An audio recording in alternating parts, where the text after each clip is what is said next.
আচ্ছা সবাই মনোযোগ দিয়ে শোন, গরুর দুধে কিন্তু অনেক পুষ্টিগুণ রয়েছে, তাই গরুর দুধ খেলে বুদ্ধি বাড়ে। তো সেজন্য তোমরা নিয়মিত গরুর দুধ খাওয়ার চেষ্টা করবে, ঠিক আছে? স্যার আপনি আমাদেরকে ভুল জিনিস শিখাইতেছেন কেন? কি বললি হারামজাদা? আমি তোদেরকে ভুল জিনিস শিখাচ্ছি? ভুল জিনিসই তো। আচ্ছা গরুর দুধ খেলে যদি আসলে বুদ্ধি বাড়তো তাইলে তো গরুর বাছুরগুলো এক একটা মহাবিজ্ঞানী হয়ে যাইতো। আচ্ছা বল্টু বলতো, একটি কলার দাম 5 টাকা হলে এক হালি কলার দাম কত? স্যার 15 টাকা। কি বললি হারামজাদা? এতদিন আমি তোকে এই শিখিয়েছি? আরে গর্ধব কোথাকার, সঠিক উত্তর হবে 20 টাকা। স্যার আমি তো জানি সঠিক উত্তর 20 টাকা, কিন্তু আমি তো দামাদামি করে 5 টাকা কমায় ফেলছি। বাচ্চারা সবাই একটা কথা সবসময় মনে রাখবি, সেটা হচ্ছে 10 মিলে করি কাজ, হারি জিতি না হিলাজ। স্যার এই কাজটাই তো আমরা পরীক্ষার হলে করতে চাই, কিন্তু আপনার লাগি তো করতে পারি না। কিরে বল্টু, তুই তোর এক চোখ খোলা রেখে আরেক চোখ বেঁধে রেখেছিস কেন? স্যার আপনিই তো বলছেন যে সব সময় ছোট বড় সবাইকে এক চোখে দেখতে।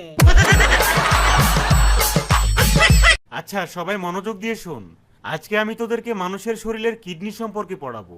আসলে কিডনি হচ্ছে এমন একটা জিনিস যেটা আমাদের শরীরে ফিল্টারের মতো কাজ করে। আচ্ছা স্যার ওইটা কি পানির ফিল্টারের মতো কাজ করে? হ্যাঁ অনেকটা ওইরকম। আচ্ছা বল্টু যা তো, আমার জন্য এক গ্লাস পানি নিয়ে আয়। অনেকক্ষণ ধরে পড়াতে পড়াতে গলাটা একদম শুকিয়ে গিয়েছে। আচ্ছা ঠিক আছে স্যার, আমি আপনার জন্য বাইরে থেকে ফিল্টারের পানি নিয়ে যাই। ওয়াক্থু! কিরে তুই না বললি ফিল্টারের পানি নিয়ে আসবি, কিন্তু এই পানি এরকম বাজে গন্ধ আর নোনতা নোনতা লাগছে কেন? স্যার আমি তো আমার নিজের কিডনি দিয়ে ফিল্টার হওয়া পানি খাওয়াইছি আপনারে।